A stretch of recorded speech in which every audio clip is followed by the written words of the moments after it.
A Chinese living sometime between 630 and 750 might not realize that his country was the largest and strongest on earth, but he probably shared the confidence and vigor of his times, which made the Central Kingdom an open forum and world market for ideas, peoples, and things. For the Tang Empire was at its peak, and the emperor was Heavenly Khan to all his neighbors in Asia.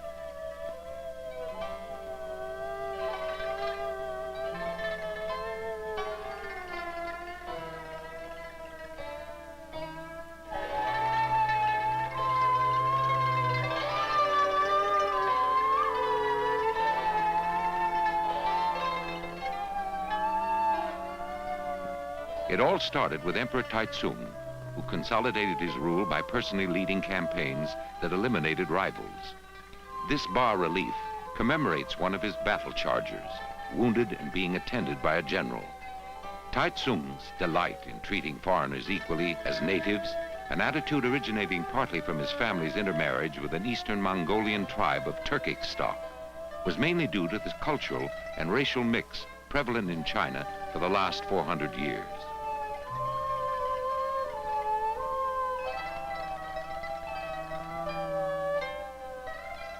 The capital, Chang'an, was cosmopolitan in atmosphere, with grooms, merchants, artists, musicians, and students from many lands.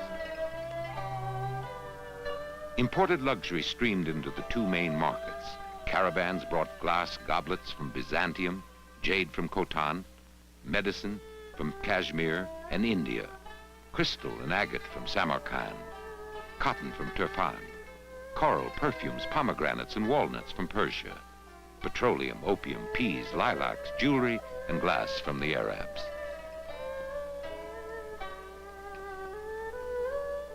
Steeds from Karashar and Kucha could only be afforded by the most affluent and were greatly prized. The owners pampered these animals and decorated them with jewelry no less dazzling than their personal adornments. But the love of this creature was not merely a matter of ostentation or pleasure.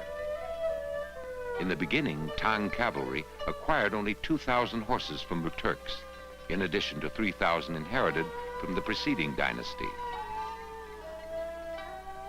With intensive efforts to breed more and better chargers, the government succeeded in 40 years to multiply the stock to more than 700,000 heads.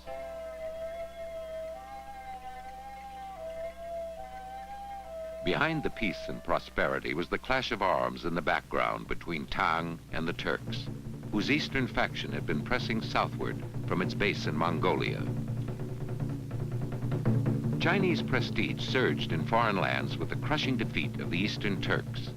Emperor Taizong was accorded the title Heavenly Khan by the northwestern tribes. In 641, after repulsing a Tibetan invasion, he pacified this aggressive neighbor by agreeing to marry off a kinswoman to the first king of Tibet, whose envoy gained audience in Tang court, as shown here. Thus Buddhism and Chinese culture spread to the rooftop of the world. The death of Taizong did not diminish China's vigilance against the Western Turks, who held sway from Chinese Turkestan to the Caspian. In 657, Tang armies routed them so devastatingly that they scattered in all directions, fleeing as far as Hungary. The whole western region came under the influence of the Heavenly Khan. His satellites comprised kingdoms situated in and around Samarkand, Tashkent, and Merv, and others in Kashmir, Afghanistan, and Persia. In addition, Tang court sent military governors as far west as Tehran. This vast alliance, formed under Tang leadership, was aimed at the prevention of a Turkish resurgence or the rise of another challenger to China. Tang garrison posts along the all-important east-west land link facilitated the flow of goods and people. However, much of the trade with Persians and Arabs was also conducted through sea routes. Among its western neighbors, Persia maintained a consistently friendly relation with Tang, whose troops once helped defend her against the Arabs. The exiled Persian king found refuge in Chang'an.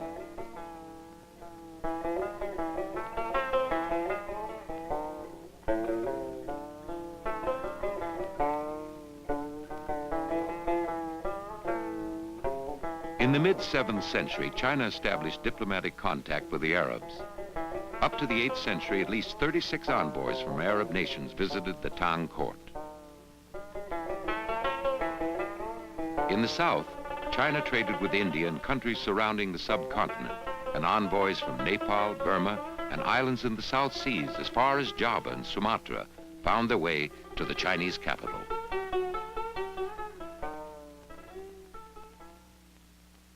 In Chang'an and other Chinese cities, Western music, dance, and sports caught the fancy of the affluent society, with performers of Indian music from Kucha making the strongest impact. Of Emperor Taizong's 10-part music, 6 came from Central Asia.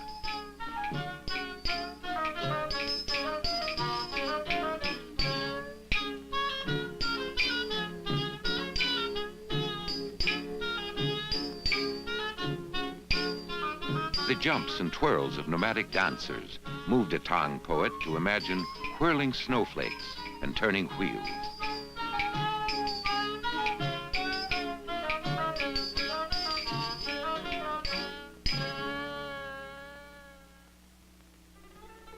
To this day, Chinese names for many instruments, such as the pipa and huqin, betray their foreign origin. Polo was introduced early in the 7th century when only the rich could afford this Persian sport.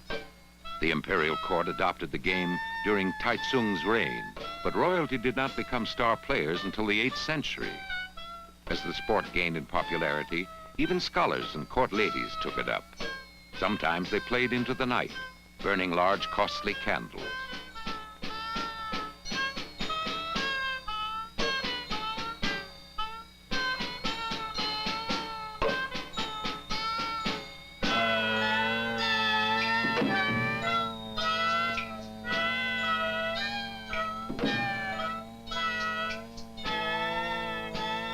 Central Asian figure and animal paintings enriched the vocabulary of Chinese artists and probably inspired them to achieve the effect of modeling through the use of washes and undulating lines. In textiles, ceramics, and metalwork, Tang craftsmen's repertoire included Persian designs such as riders and hunters, lions and grapes.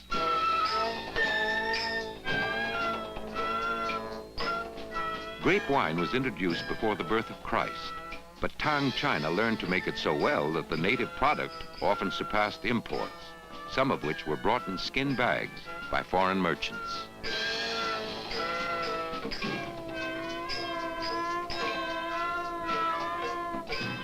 From foreign lands also came new ideas in astronomy, calendar making, mathematics, architecture, and medicine. Tolerant toward all religions, the Tang court protected the Nestorian Christian faith, which was transmitted by a Syrian into China in 635. A memorial stele, still existing today, was erected in 781.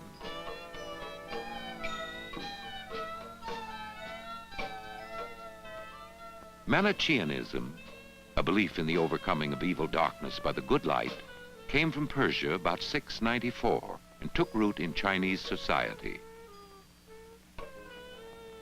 Some 600 years later, it was to become part of the native movement to oust the Mongols.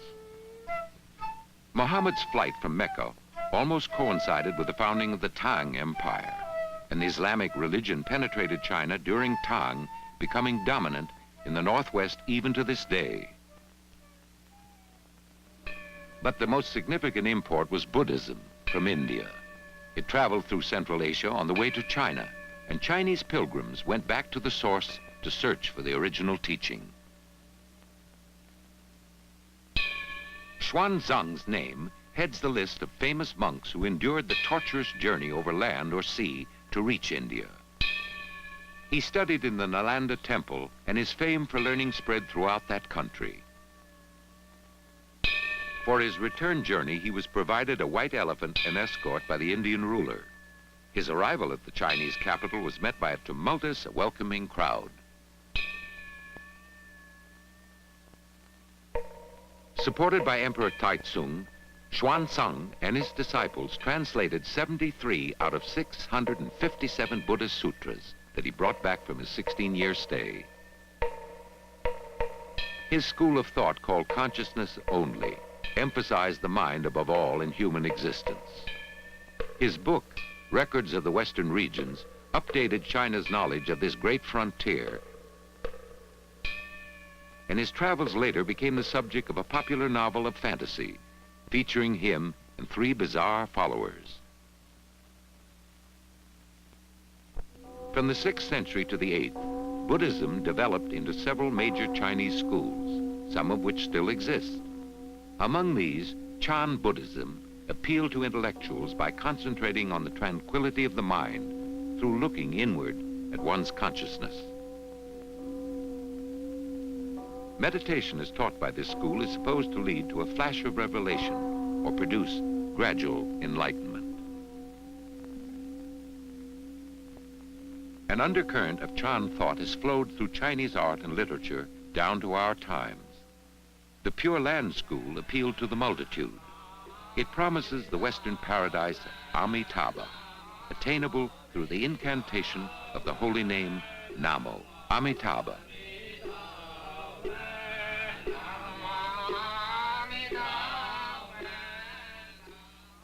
The Pure Land deity Guan Yin, originally a male god, gradually evolved into the goddess of mercy. He or she is everywhere, delivering people from suffering, granting heirs to the childless, and saving the faithful from perils. Able to assume many forms, Guan Yin sometimes appears with 11 heads or 1,000 eyes and hands. To the outside world, Tang China exported tea, paper, metalwork, coins, ceramics, silk, and many local products.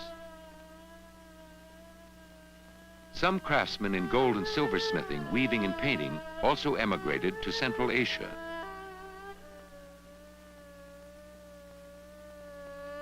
The technique of diagnosis by pulse reading and other medical practices were transmitted to Arab lands, which also learned papermaking from captured Chinese craftsmen. When the forces of the Empire of Caliphs defeated the Tang army in 751 at Talas, from there to Samarkand and Baghdad, later to Damascus, Cairo, and Morocco, and still later to Europe, spread the method of papermaking.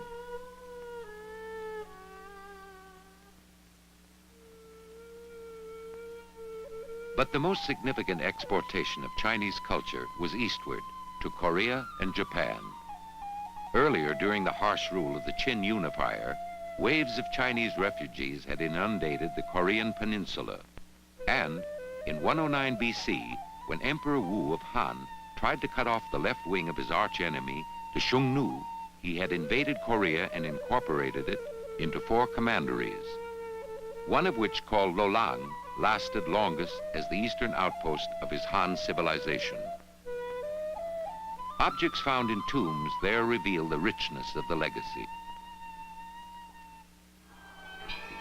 Through centuries of colonization, the Chinese way of life permeated the Korean society and became firmly entrenched. In the 7th century, Silla, one of the 3 native Korean states, repulsed a Japanese fleet and united the peninsula with Tang military assistance. Silla began to borrow the continental culture and institutions wholesale, transforming Korea into a small-scale China, Sinicizing the names of people, places, and governmental departments, and burying kings and personages in huge Chinese-style tombs. The Koreans adopted the technique of woodblock printing with superb skill. Without a written language of their own, they learned to write in Chinese before developing a native system of phonetic symbols. The Sinicization of Japan produced even greater consequences in world history. China's method of producing metalwork, both bronze and iron, and of cultivating rice in irrigated fields had previously reached Japan during the Han Dynasty, just before or after the birth of Christ. Through Korea, Japan acquired Chinese books written on paper at the beginning of the 3rd century, during which Japanese rulers learned fighting in armor with swords and riding on horses.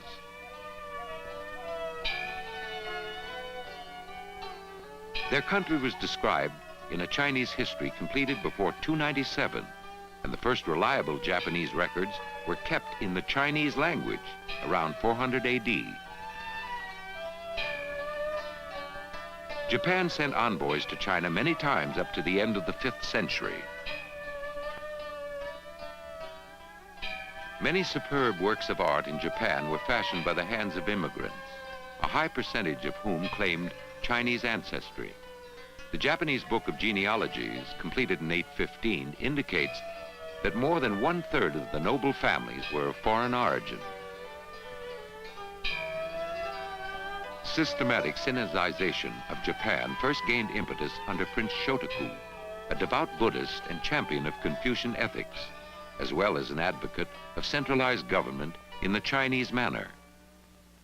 Sui Dynasty history mentioned that the prince sent an envoy in 600 to request a Buddhist scripture.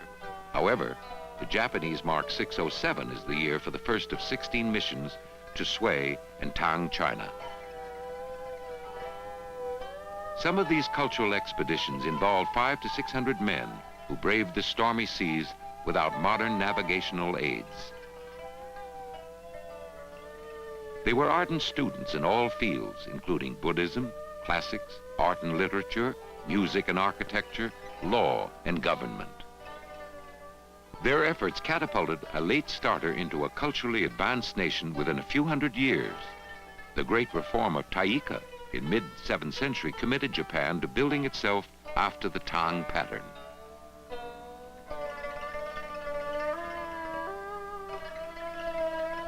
All aspects of government structures were adopted from the continent.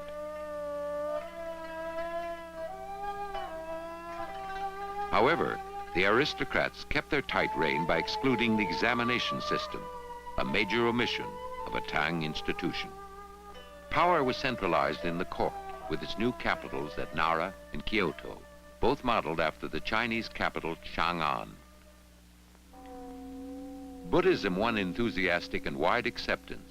Great temples, beautiful sculptures, and paintings, commissioned by the royal house and nobility, became major treasures of world heritage. Today, magnificent wooden buildings still reflect faithfully the style of Tang or early originals.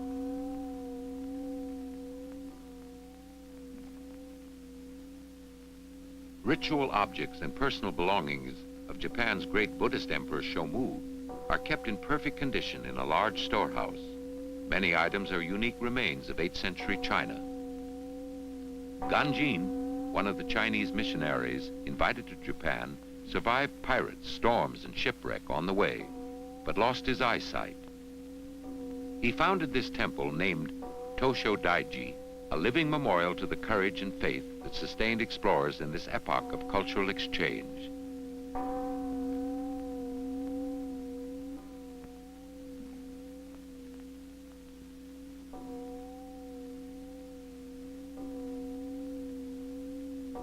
As we roam in its tranquil halls and courtyards today, time seems to have stood still since the 8th century. Among Japanese monks who brought back Chinese learning, one of the most influential was Kukai, who made Koyasan the sacred mountain of the Shingon, or True Word sect. Another was Saicho, who introduced the Tendai sect and founded his monastic center in Mount Hiei, near Kyoto. Well-versed in many branches of art and technology, as well as religion and philosophy, the Buddhist clergy was a major civilizing force in the transformation of Japan.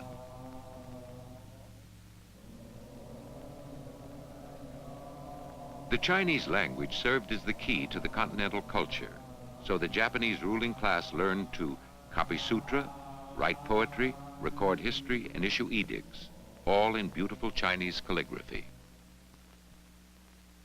In the 9th century, some Chinese characters, their regular form shown here in blue, and their informal style in yellow, were adapted by the Japanese into kana, or phonetic elements, shown here in red. Thus, the inevitable cultural interflow resulting from Tang's relations with the outside world was most brilliantly illustrated by India and Japan. In such exchanges, there were no conquerors, for both the givers and the receivers shared the glory. Stimulation and response, adaptation and creation, going hand in hand, all contributed to the enrichment of the human heritage. In language and literature, art and religion, the Golden Age radiated and reflected light in and from all directions.